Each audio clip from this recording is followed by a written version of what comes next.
ত্রিপুরা স্বশাসিত জেলা পরিষদের 14 বুজ্জংনগর ওয়াকিনগর কেন্দ্রের এমডিসি তথা এডিসির পিডব্লিউডি দপ্তরের কার্যনির্বাহী সদস্য রুনিয়াল দেববর্মার মানবিকতার অনন্য নজির স্থাপন করেছে।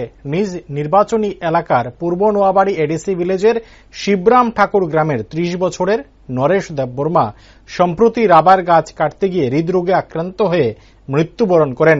উনার এক সন্তান রয়েছে এবং আর্থিক সহায়তার কথা জানতে পেরে প্রয়াত নরেশ দেববর্মার বাড়িতে গিয়ে কথা বলেন পরিবারের সদস্যদের সঙ্গে।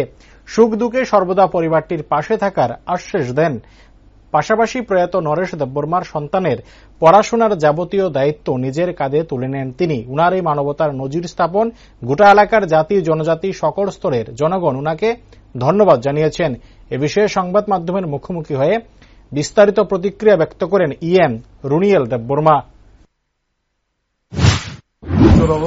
শিবরাম ঠাকুর গামী এবং তক্ষু বাজার by নাংলাইজাক Purba Noabari village council খবর মানি এখানে দিন 13 দিন খাইজে 31 বছর বয়স চিনি কাকু নরেশ দেববর্মা সরি হামিয়ানি হার্ট এটেক নিয়ে চিন্তা রাওয়ার বাগানো তিনি ফুংজর ভাই দিন ফ্যামিলি যেসব মানসা খানাতে লগে फाइनेंशियली बा चुबामु किसे लाइफिनो आम चनि चेयरमैन मेंबरशिप रमो खने एक्टिव आदम वाई टीम ना आदम जब तो मिलिल